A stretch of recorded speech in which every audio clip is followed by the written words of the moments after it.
Coming up next on Insights on PBS Hawaii, State House District 48 and election analysis.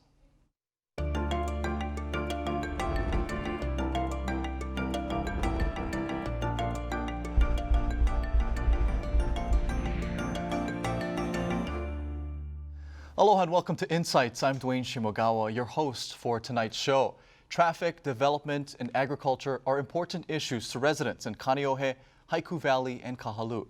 Tonight, the two Democratic primary candidates for State House District 48 will share their views on these issues and their visions for this slice of Windward Oahu. This seat has no incumbent since former Representative Jessica Wooley has been appointed to head the State Office of Environmental Quality Control. In the second half of our program, two political analysts will lend their perspectives on the primary season thus far, including negative campaigning, polling, and the use of social media. We invite you to join our conversation by calling, emailing, or tweeting your questions and comments. Now to our candidates. Jarrett Keohokalole is an assistant faculty specialist at the William S. Richardson School of Law, where he is currently serving as a legal fellow for an interagency group focused on invasive species prevention. Jarrett also is an at-large officer for the Hawaiian Affairs Caucus for the Democratic Party of Hawaii.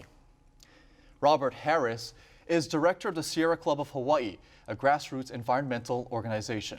As an attorney, he represented the Defend Oahu Coalition to stop the development of hotels at Turtle Bay. Gentlemen, welcome to the show. Let's start off with, I said development. Let's start off with development. It's a huge issue for the area. The signs seem to be coming up, keep the country country, no more development. Let's start with you, Robert. What's your take on that? Well, first, let me say thank you to PBS and Insights for the opportunity to be here. I do appreciate the opportunity for candidates to share their views and for people to be engaged in the political process. Development is an important issue, both from the perspective that we do need housing. Projections show we're going to have approximately 200,000 more people just over the next 20 years with a reasonable, actually modest population growth. So where are we going to be putting these people going forward? There is the Keep the Country Country motto, which is really well known, and I think it really resonates, particularly in the windward side.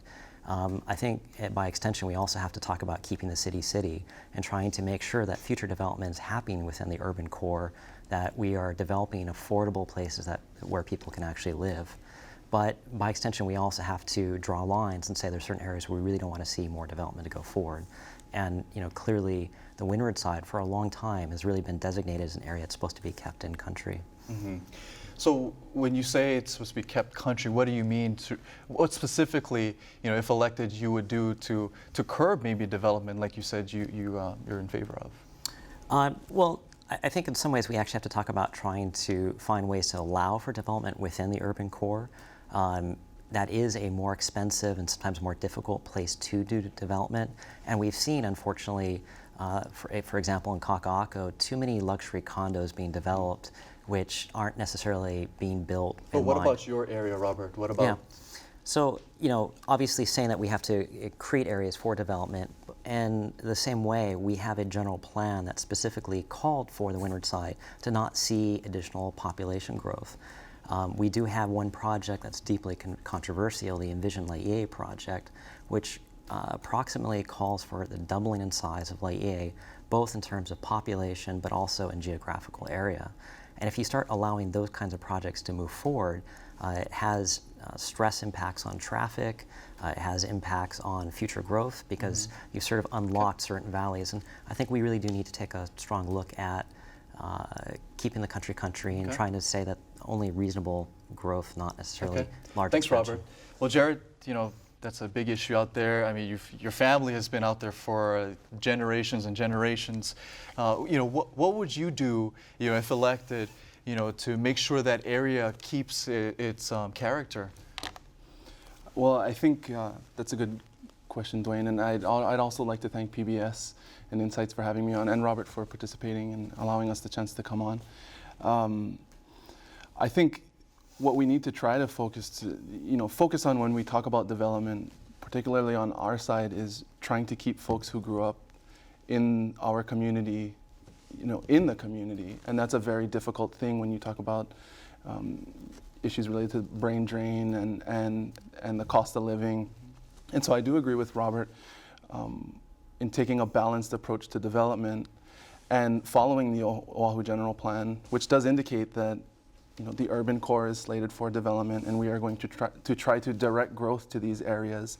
At the same time, I do understand the fact that it's getting crowded in these communities on our side of the island, and that is one aspect of it that needs to be taken into account. But I think the important thing to remember on our side of the island is infrastructure, and a lot of the issues that are a part of this development discussion, for me, really do lead back to infrastructure. Mm-hmm. And that's why when you do look at the urban core and you do look at the plans that they've slated, transit-oriented development, and the fact that now that it seems like the rail is a go and these cases are probably in the past, and we're building along that rail line, I think that we do need to continue to be balanced in our approach on this issue. Population growth is a reality, and along with that growth has to come some sort of reasonable development in order to allow for folks to be able to stay here. The city has indicated that there are 20,000, we're 20,000 units short. And when you talk about 20,000 units, you're talking about 20,000 families. And at the end of the day, those are local families. Who are those people that are going to be ultimately squeezed out because there's no room for them? It's not going to be the wealthy because they choose to come here and they have the flexibility to do so. And for the most part, it's not going to be the poor because unfortunately they're trapped in the situations that they're in. So it's going to be the middle class families who are coming up, our generation, who are going to be suffering as a result of the lack of reasonable development on that side. Thanks, Jarrett. Let's move on to something that's related to development, that's traffic. And we see it all the time. There's an accident out there. It's a 2-lane highway, and it is a pileup. Jarrett, what, if elected, what would you do to help that out? I mean, it seems like a headache every time there's an accident, or even if there's maybe a big event and people are coming from that side of the island. What would you do? Well, I think we have particular traffic issues on our side of the island. Kaneohe, the reality is Kaneohe is sort of a hub on that side. The traffic from Kahuku all the way down, even above that, comes right through Kaneohe. And as a result, particularly in the mornings, it spills over into Kaneohe town. There are things that we can be looking into, things like the complete streets concept that they're working on in town, and creating walkable communities and working with the city to increase mass transit. I think the bus system on our side is a particular area of concern, and it's an area that we can take advantage of to alleviate some of those issues. Mm-hmm. Robert, I mean, you've driven in that area many a time. You've probably dealt with the traffic issues. How do you solve that problem? I mean, plainly, traffic on a number of levels is an issue. From streets not being properly maintained. Some areas have sort of potholes that would look appropriate in a third world country. Lack of bike lanes. Inability in some areas for people to be able to walk to schools. I do think we need a new vision and really a new effort about trying to look at transportation, or being able to get to where people need to go on a more comprehensive basis.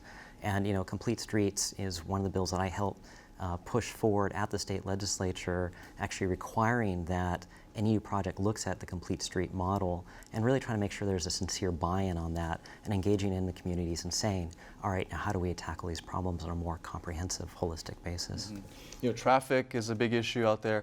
Also flooding. I mean, it's basically the ocean is right there by the homes, and there's been a lot of erosion. Whenever there's a big storm, there's a lot of problems out there. Jarrett, what would you do in a situation where there's a big storm and there's big flooding in the area? How do you solve that situation? If elected and you have the power to possibly do so. Well, I think when it comes to the flooding issue on our side of the island, a lot of it has to do with the the stream flows in the Ko'olauloa area, we do have a lot of flood mitigation in the Kaneohe area. But I think, at the representative level, an important thing that we need to look into and that we should continue to focus on is the concept of community resiliency. When you talk to the folks that work in disaster preparedness, they are very concerned at the state of affairs in Hawaii when it comes to our disaster preparedness plan. Not just for flooding, but as you folks know, we don't have a hurricane fund anymore. And a lot of these initiatives, because of the lack of funding and the lack of attention that we've had over the years, are going to have to be ground up community-based initiatives. And so I think we should be paying attention to a lot of the programs that are available through our federal partners at providing our communities ways to deal with emergency situations, be it natural disasters or otherwise, so that they can mobilize themselves and we can have neighborhoods who know how to respond to these disasters in a more feasible way. Robert, what about you? What would you do about the flooding issues out there? On the short term, on the federal level, the flood insurance program, to make sure it continues to cover residents who live in homes that are prone to flooding. On a broader long-term level, one of my deep concerns is the impact of sea level rise. There are thousands of homes located right along the water level, and in some areas, Kamehameha Highway, for example, acts almost like a dam to prevent the ocean from flooding over to the other side. We have to start taking that into account, and there are certainly low-hanging fruit concepts that can be explored. For example, instead of building homes that are on concrete slabs, start building on post and beam, sort of a more traditional old-style building that allows for the potential for movement, but also allows for greater flexibility in the event of flooding.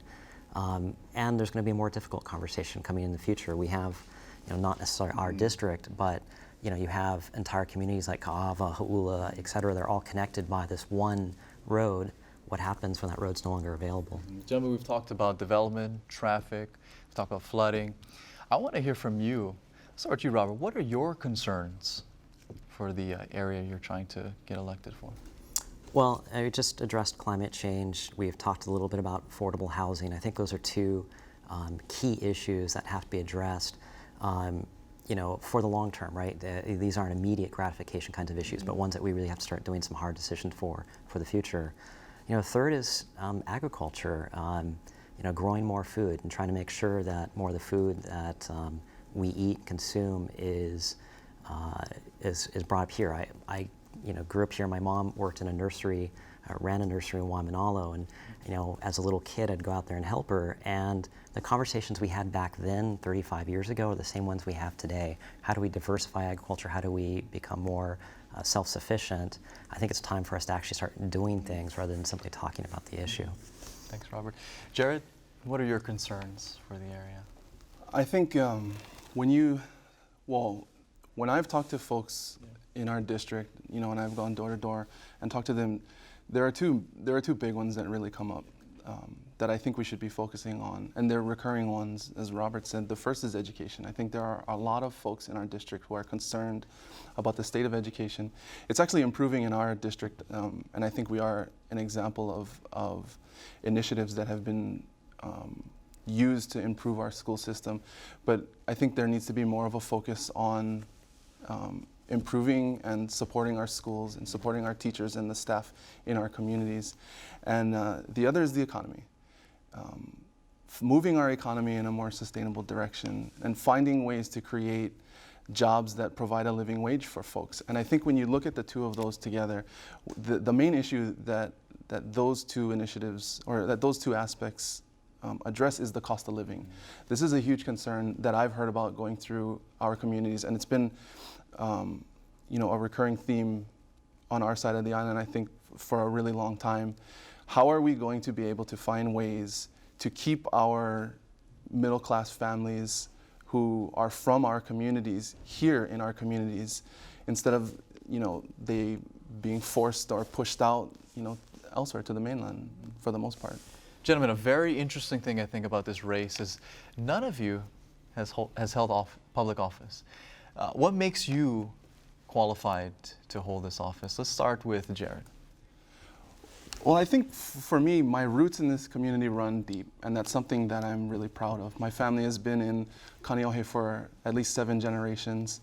We came back to Kaneohe when we decided to start a family so that we could raise our children there and they could be the 8th. You know, I grew up on Waikoloa Road in Kaneohe. I went to Ben Parker Elementary. I went to King Intermediate School. You know, I grew up going to Kaneohe District Park and Times and Safeway, and I think we were a pretty typical working class Kaneohe family. My dad is a construction worker and my mom is a nurse.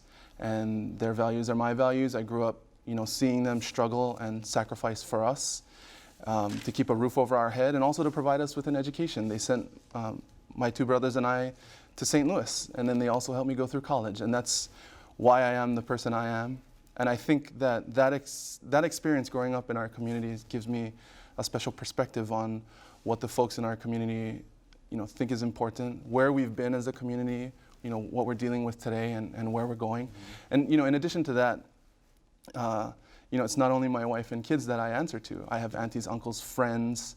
I have, you know, people that I grew up with, the cashiers at times who saw me growing up as a kid, you know, that I have to answer to. And I think that helps me to stay close to the community.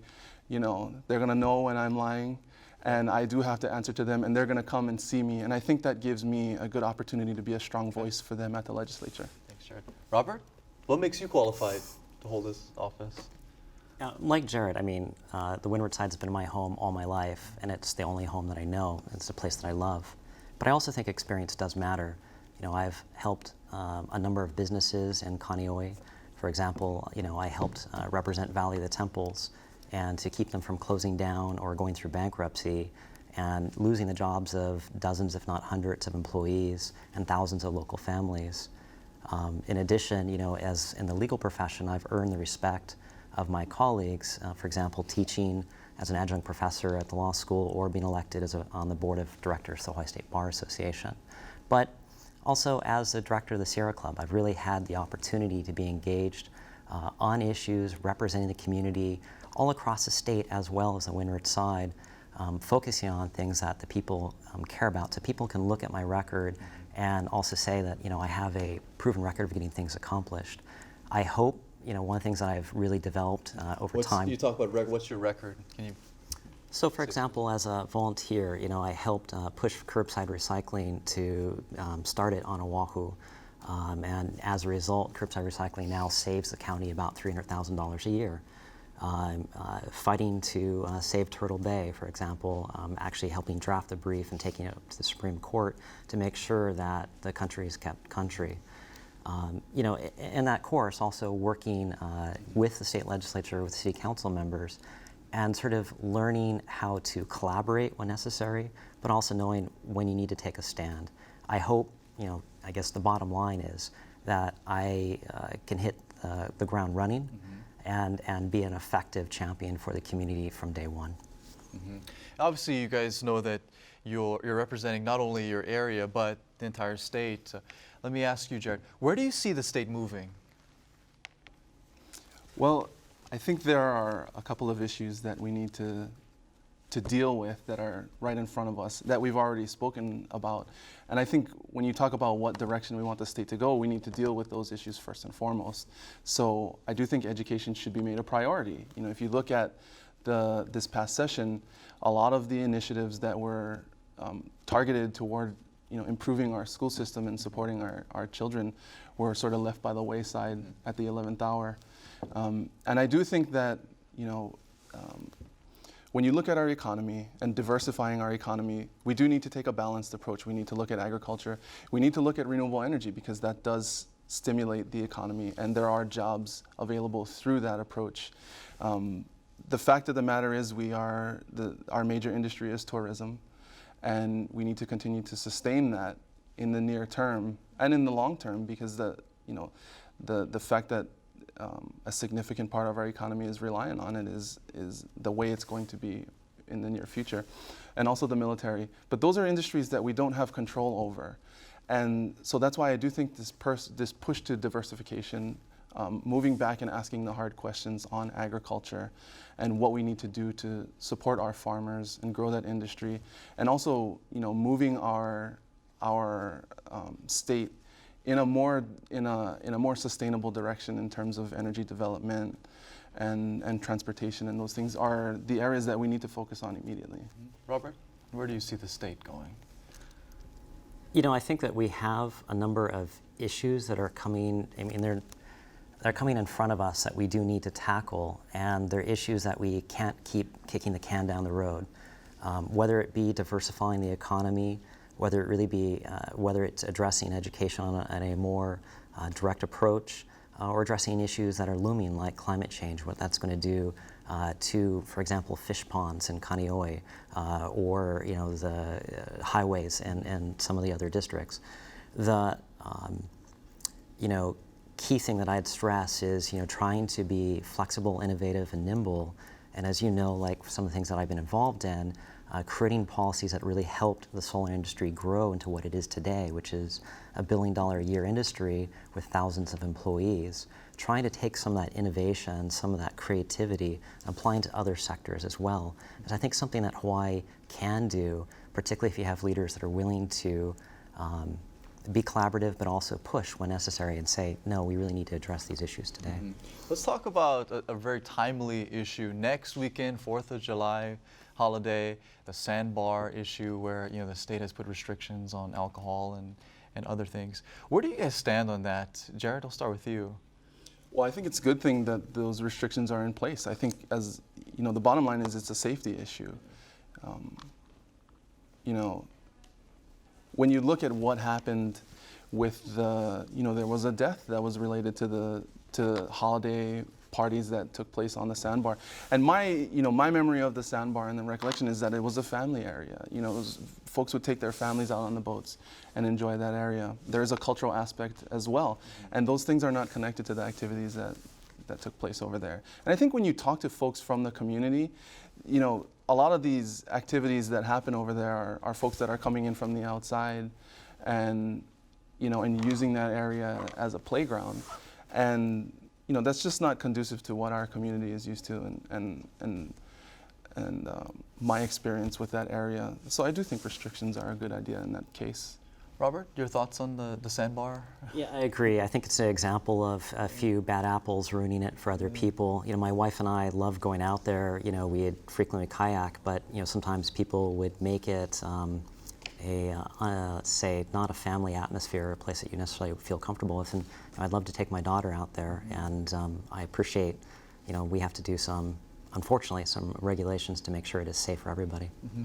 Let's go to some viewer questions here. I have a question from Peter on the North Shore. He'd like to know what plans do you guys have to cut spending and help taxpayers. Robert? Sure. I think there's a number of examples where we can try to strive for more efficiencies. So for example, 20% of every tuition dollar that goes to University of Hawaii is spent on utilities, predominantly electricity. So imagine what we could do if we made the university more self-reliant, if we had solar panels at the university, that we could generate the own electricity that the university needs and redirect that funding back into other programs. I think there are a number of examples of that throughout government where we can really try to be more efficient and to take our money and to be more effective in how we use it.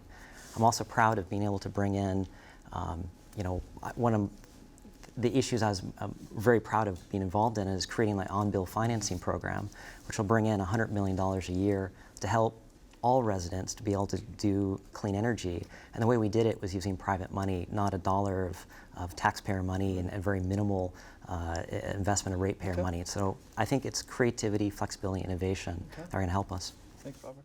Jarrett, your thoughts? I agree as well. I do think it's finding ways for our government to work more efficiently, to be leaner and more flexible. When you talk about Robert talked about the push towards retrofitting our government, particularly the university with solar panels and moving towards renewable energy. I think one aspect of that initiative that we should really focus on in particular is the public schools. You know, not everyone gets to go to university, not everyone wants to go to university. And when you look at just the scale and the infrastructure of our DOE public school system with the Kahe initiative, we should really be focusing on trying to expedite the, HECO's implementation of putting solar panels on our schools. That is one area that I think makes the most sense. And according to the estimates, that just putting solar panels on schools can save, I think by some estimates, $24 million.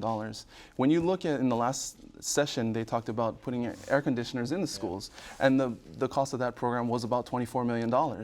And so that's one way that we can just convert ourselves and work more efficiently. All right, thanks, Jared. Let's go to our last question. Tell me one thing that makes you more electable than your opponent.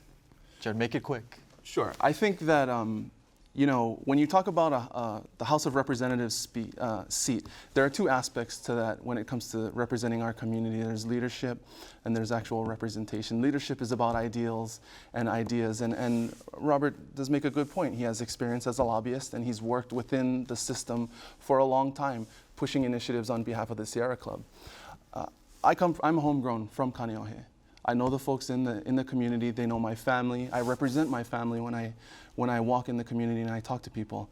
And I have been able in my professional career, albeit short, to work together with folks. And I think that is the example of that is with the support that I've gotten in the business community, with the blue collar unions who have supported me, and labor, which I'm very proud of, and then also with environmentalists. Representative Wooley was one person who encouraged me to run as well.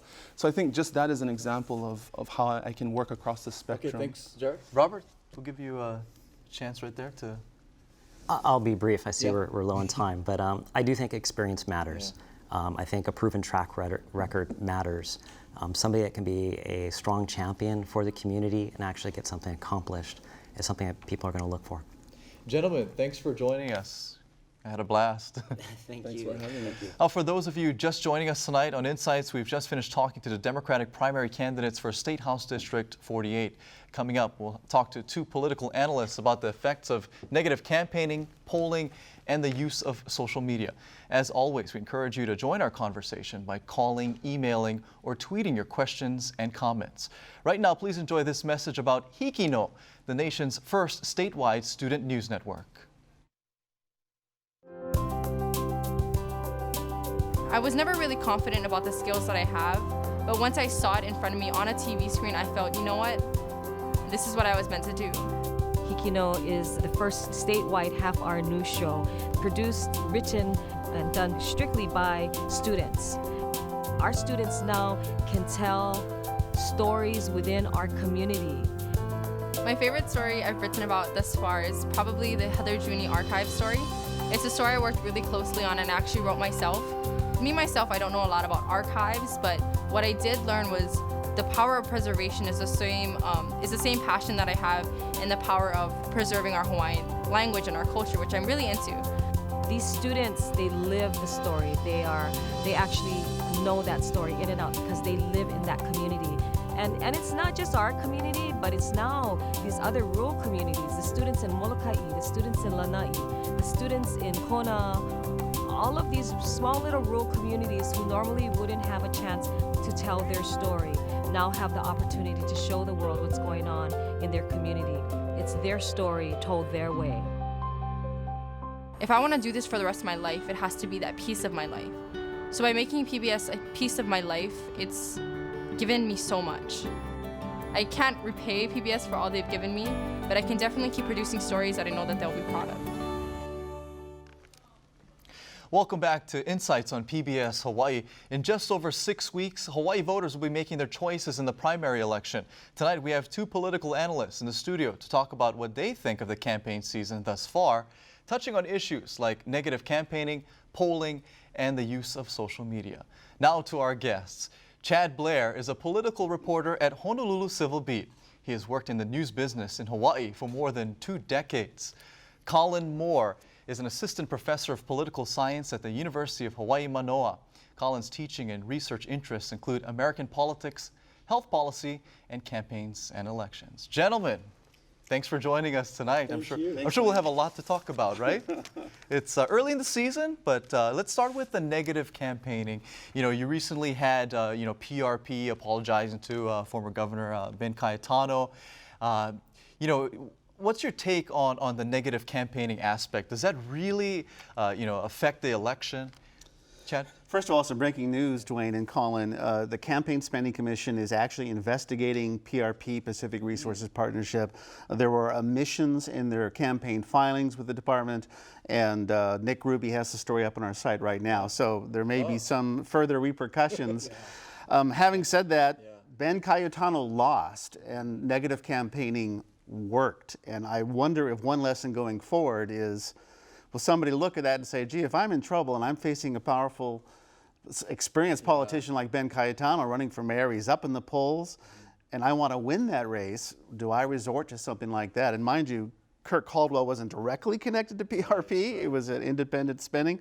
But I think that is something that one has to look at. A final point on PRP is what happened is something that's happened. That sophistication is commonplace in a lot of places on the mainland, particularly in Washington, D.C. and the bigger races.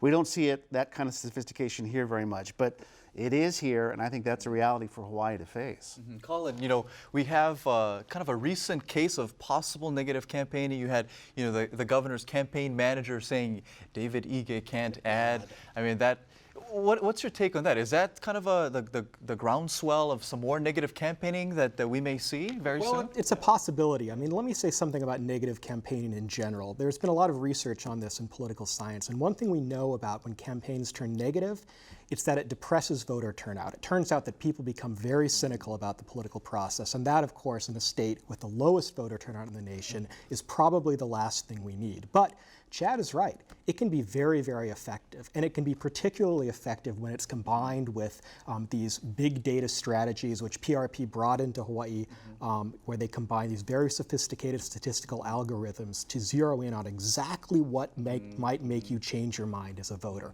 and that's what they did in the Cayetano race. You brought up voter turnout, which it's atrocious here in Hawaii. Chad, what can we do to get more people to get out there and vote? You can get out and vote, Duane. That's what you can do. I'm doing my part. I'm sure you are as well. You know, everyone's asked me this question. It's so easy to register to vote. It really is. You can now, you don't even have to go to a polling place anymore. You can register absentee. That's the way I do it. I vote from the comfort of my own home.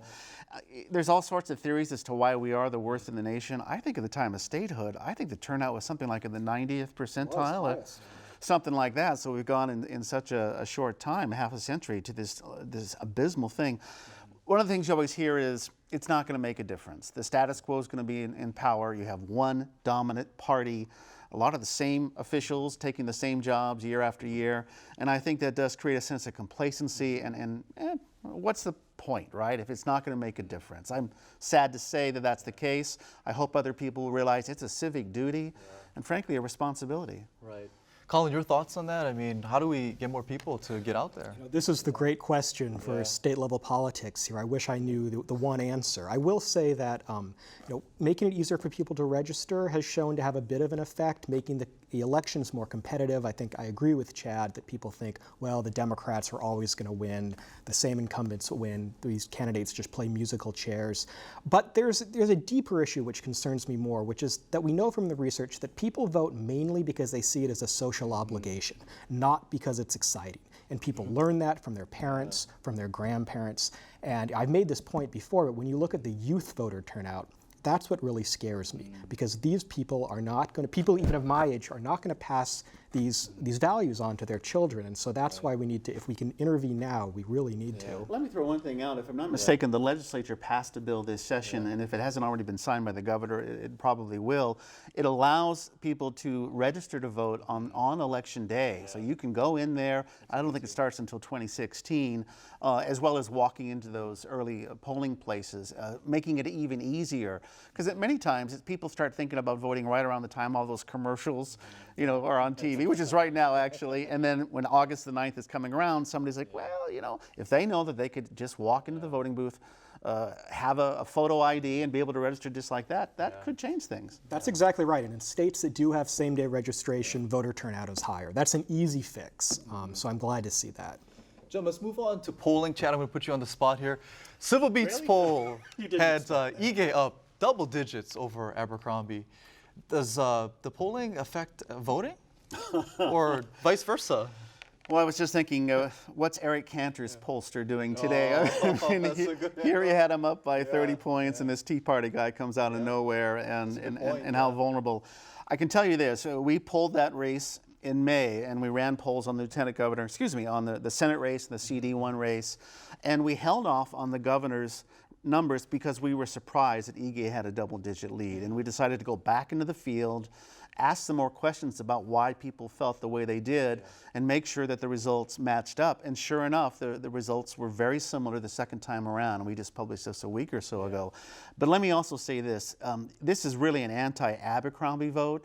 The negatives on the governor are 45% or so. I mean, that's enormous. He never breaks 50% in terms of his popularity, his approval rating. A lot of those people don't even know who David Ige is. They are simply looking towards him as someone who is not Neil Abercrombie. Can that sustain itself over the next 6 weeks to 2 months? I mean, he doesn't have very much money, very low name recognition, and the governor is the incumbent and a very excellent campaigner and a strong campaign system he has in place. Colin, what's your thoughts on political polling? Well, so I'll say that the Civil Beat poll seems to me like a well-conducted poll, but the difficulty here and why it's so hard to poll primary races is that they really hinge on voter turnout, not what the electorate at large thinks. And for a race like this, with a seasoned candidate like Governor Abercrombie, you can really turn out his core supporters. I wouldn't read too much into that poll, and I don't believe that the governor is going down in flames at the moment. However, I'll also say that this is good news for David Ige, because getting these good poll numbers, there can be a bandwagon effect, and that'll encourage people to donate money to his campaign, to volunteer for his campaign, because people want to back a winner, and it looks like he has a chance.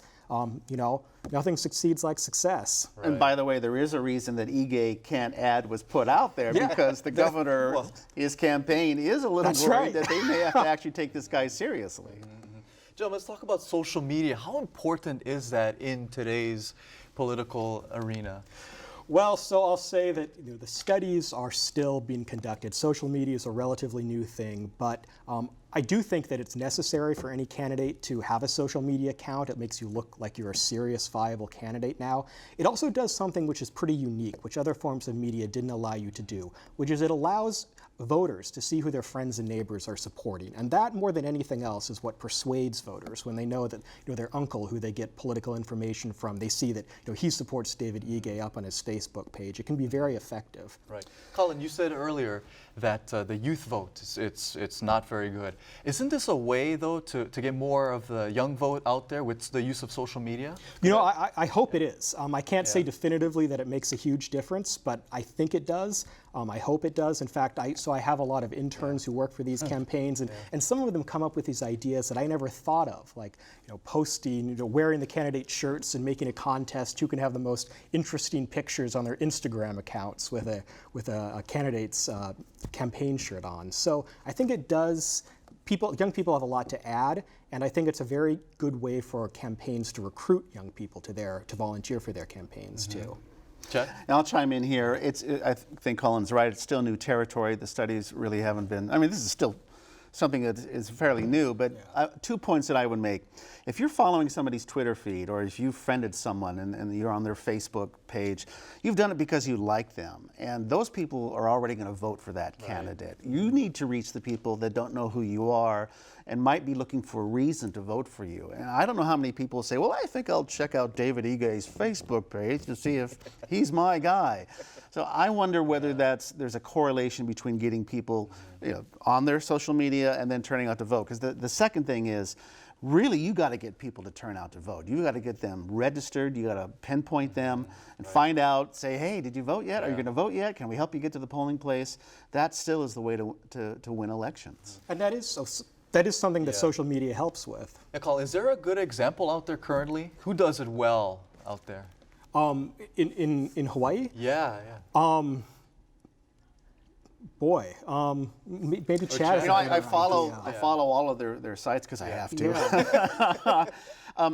So when you like their Facebook page, that means you endorse it? I hate Facebook, but I use it because it's a necessary tool for my job. Neil Abercrombie, he doesn't use a computer unless he's changed his ways over the last year or two. He's very old school. He'll admit it freely. His people actually print out the stories and show it to him. But he's got a pretty efficient system, both for the governor's office and for his campaign. In fact, they often dovetail. And so when he's got a new ad that's up there touting his fiscal accountability and turning the ship of state around, well, sure enough, he happens to have a press conference that very same day, and his campaign is launching a new round of emails or whatnot. It's pretty darn good.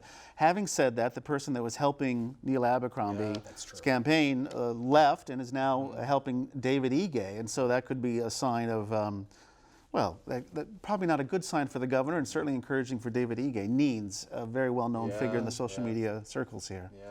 Hey, any interesting initiatives out there that people should be aware of? Voter initiatives? I've seen more and more campaigns trying to make sure that the voter registration forms are there, and so that they can pick it up and they can fill it out and put it in the envelope. And I think that's really encouraging, going door to door and canvassing and saying, are you registered to vote? It's very easy to do, and you almost don't have an excuse when someone's saying, you know, all you have to do is fill out this form and pop it in the mail. I think that might be making a difference. Yeah. Colin, what are your thoughts on that? Any initiatives out there that voters should be aware of, per se? In terms of getting registered to vote? Yeah, well, I mean, is any ballot initiatives that GMOs on Maui, that kind of thing? Yeah. Well, certainly the GMO issue on Maui. I mean, this is the one I was going to mention, and I mean, we'll see how it translates or how it might affect some of the major party races, and I expect it to bleed into a lot of these races, particularly maybe the governor's race. But I think that's going to be the hot issue, because this GMO issue, I think, has long been something some of the leaders of the Democratic Party didn't really want to engage with, and this really has been a grassroots-driven initiative, and we're not going to see this go away. So on Maui in particular, I agree. I think you're going to see that come back again and again. It's a citizens' initiative.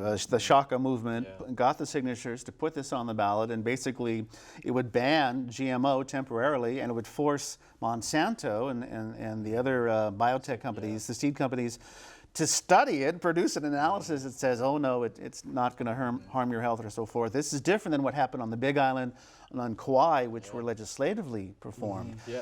You know, Chad, you talked about Kauai. I mean, you have a candidate that's long-standing, Bernard Carvalho, and then you have the anti-GMO candidates lining up. I mean, what are your thoughts on that? I mean, you basically see that even in the state house races. I know in Kauai there's also a state house race with a long-time, incumbent, the county races as well. I mean, is this Roz Baker on Maui faces I think a credible challenger, Therese Amato. I'm sorry if I've mispronounced her name, but she has made that as something that she's going to run on. Well, on the one hand, think about Kauai and the Big Island. You do have legislation. It's now law, some of it under legal challenge. Do you still have that passion then to vote out your city council person, your county council person, or your state representative? Is the GMO issue still relevant? Well, it is, because Oahu hasn't yet moved on this, and nor has the state per se. So that thing could certainly have some legs. You definitely are seeing candidates making it prominent in their materials. What about same-sex marriage? Is that still an issue? I mean, I saw you. Yes. Yes, it absolutely, I think, will continue to be an issue, particularly for this North Shore race for the Republican primary up there. And I think that's where you're going to see it. These very localized, perhaps conservative districts. I don't think it's going to be. It's really going to affect the statewide races all that much. Oh. Why is that, though? Because it's a settled issue. It's going to be tough to mobilize people, I think, around that issue in particular. I think a lot of people have moved on. I could very well be wrong about that. I mean, like I said, I think it will be an important issue in some of these primaries. But I don't think you're going to see this as a major issue, come up as a major issue, for example, in the governor's race. Chad, do you agree? Or? Well, David Ige voted for same-sex marriage. Duke Iona and Mufi Hanneman have very different views, and if it's a three-way race, it will be a three-way race in the fall, regardless whether it's Ige or Abercrombie. I think it could actually have some significance. Something happened during that special session, and you saw people turn out. Yes, they were opposed to same-sex marriage for religious reasons, moral reasons, and so forth. But they were also mad that they didn't have a say in the matter. And they felt like the power, the authority, the people's decision-making was taken away from them. And you're seeing that channeled into this. And so groups like the Hawaii Family Forum, the Hawaii Christian Coalition, others have beefed up their targeting They are actually going door to door to find who lives there and how they're going to vote. And my gosh, there's quite a lot of people that are running on a same-sex platform, including several pastors. Yeah. So Right. I wouldn't dismiss this issue right away. But on the other hand, it is a settled issue. I mean, what are you going to do? Have another constitutional amendment and another bill to overturn same-sex marriage? Probably not. It might help turnout for some of I these think so, races for too. angry conservatives. I can see that. Joe, let's take a viewer question here. Is there any move in Hawaii to adopt the California primary system where they have the highest voter turnout in the nation? That's Lloyd from YNI. What do you think, Colin?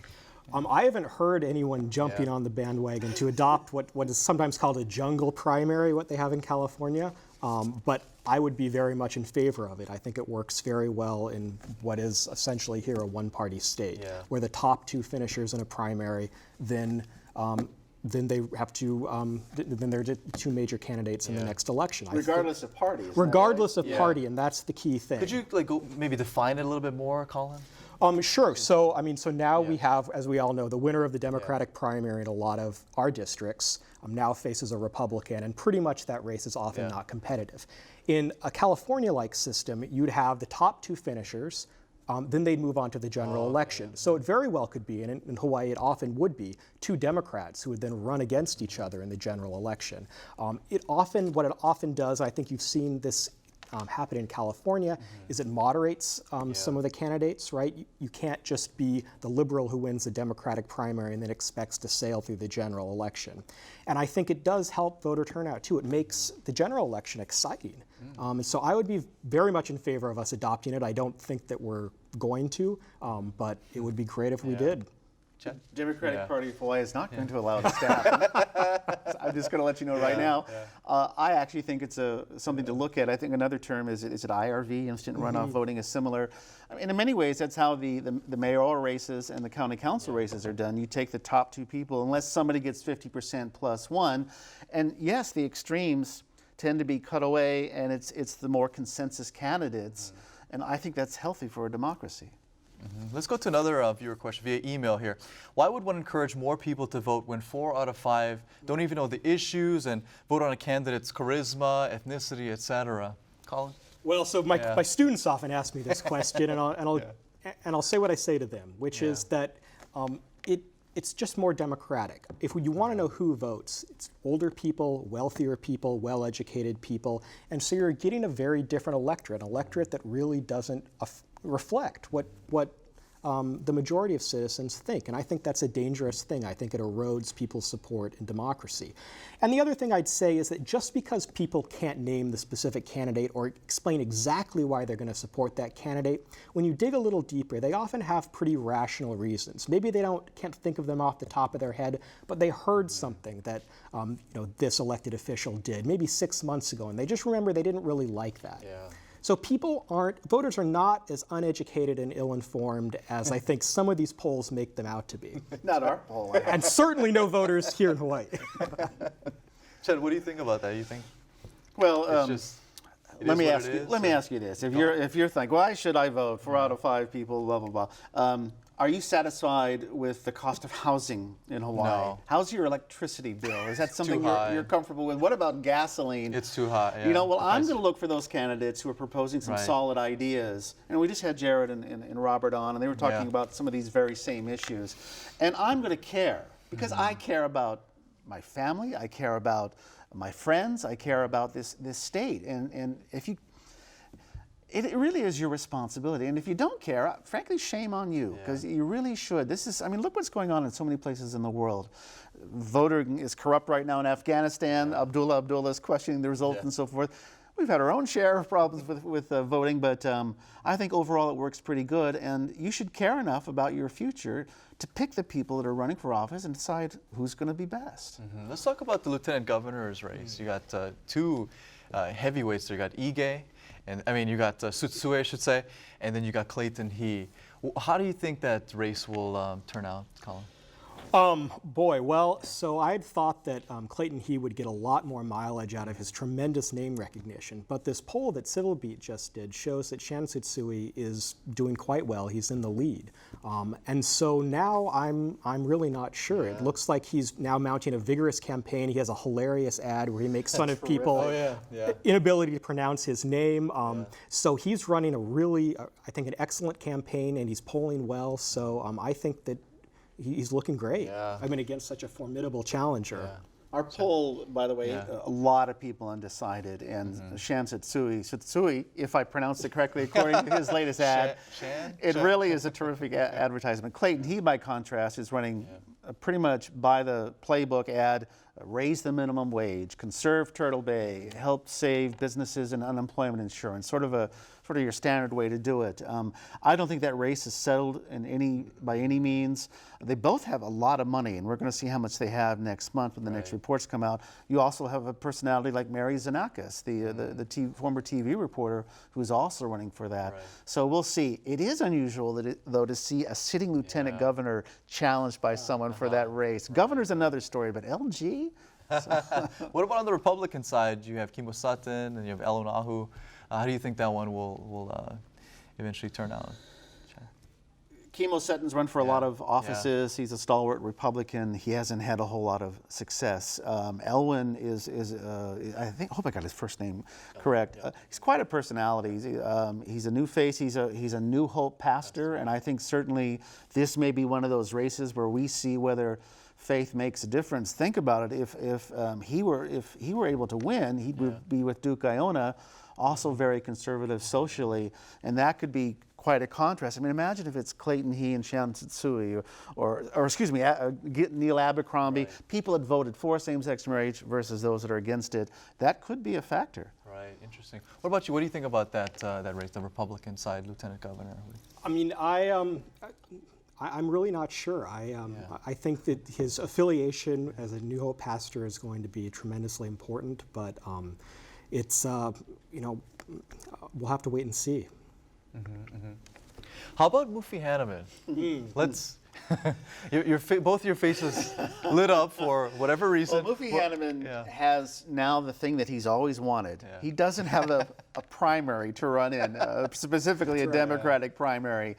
And he will have a three-way race. I mean, he's the only guy running on his independent party. He managed to get a former cabinet official to run with him as lieutenant governor. Right, Lester Chang. Yeah, and so you are going to see him in a three-way race. And he has always been able to count on a certain amount of the electorate being able to turn out for him. The last time we had three leading candidates, credible candidates running, was in 1994. It was Pat Psyche, the Republican, the Democrat Ben Cayetano, Frank Fossey, the Independent. And it was pretty much a three-way split. People in the high 20s and low 30%. So you can win this thing with 35% of the vote. I think, having said that, I don't know where Mufi's going to get his money. That's going to be very difficult, particularly with Abercrombie raising so much. And will he and Duke Iona take away a lot of the same votes because they have social conservative views? They're going to be stressing management, by the way. They're going to be saying Neil Abercrombie did not do a very good job. Think back to the Lingle years. Think back to Hanneman as mayor. Colin, what do you think about that interesting? It could be very interesting in the end. It's going to be fascinating. I don't think that Hanneman has a chance to win, but he's probably going to play spoiler.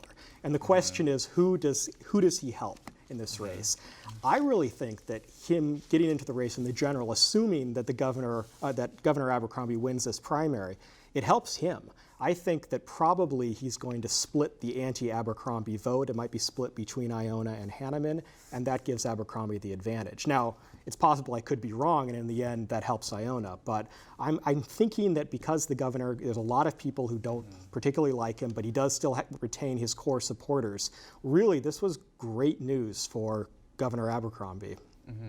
Gentlemen, what do you guys think about publicly funded elections? I know, that's a hot topic. It gets talked about, and then it gets pushed back. What do you think about that issue, Chad? Well, we've tried here a number of times to get something. We even have a project on the Big Island. I think the county council races there and so forth. Other states are doing it, not too many, but you are seeing some success in Vermont. I think Arizona might be experimenting with this as well. I think the fundamental question that's raised here is, if you get rid of the corporate money, if you get rid of the special interest money, is that somehow going to make a difference? And each candidate essentially would have a level amount of money, unless they're spending on their own, on their behalf. Look at a Ross Perot or something. I'd like to see it tried more. I'd like to see the issue of special interest money, and this is, you know, this is banks, this is hotels, this is unions, this is developers. Yeah. There's no question that they're giving money because they want something done for them. I mean, come on, guys. They're not doing it just because they like somebody. They want a quid pro quo. And I think that's a dangerous thing, and I think it's really hurt our society. Colin, you have thoughts on that? Well, generally, I think it's a good idea, but and largely this doesn't work because often the public money isn't enough money, and then people raise their own independent money, and that often disqualifies them for the public money. I think public money works as an amplifier effect. If, for example, I give you $10, but every $10 you get below a certain threshold is then matched by the public money. So it does reflect how much support you get, given your campaign donations, but it just amplifies that support. I think that's been shown to be the most effective way. So I'd be willing to give it a chance, but the program has to be designed very carefully. It can't just be a random grant for everyone who qualifies, I think, above a certain point. Thanks so much, guys, for joining us. It was kind of like speed dating, right? Well, next week on Insights, the Democratic primary for the state's top position. It's become a horse race between two Democratic frontrunners, Senator David Ige and Governor Neil Abercrombie. Early polls show challenger Ige in front, but political analysts feel those numbers could be more of an indictment against Abercrombie rather than support for challenger Ige, who is chairman of the Senate Ways and Means Committee. In their first publicly televised joint appearance, we'll hear from Governor Neil Abercrombie and Senator David Ige about why they should be the Democratic nominee for governor. That's next week on Insights on PBS Hawaii. I'm Duane Shimogawa. Have a great night.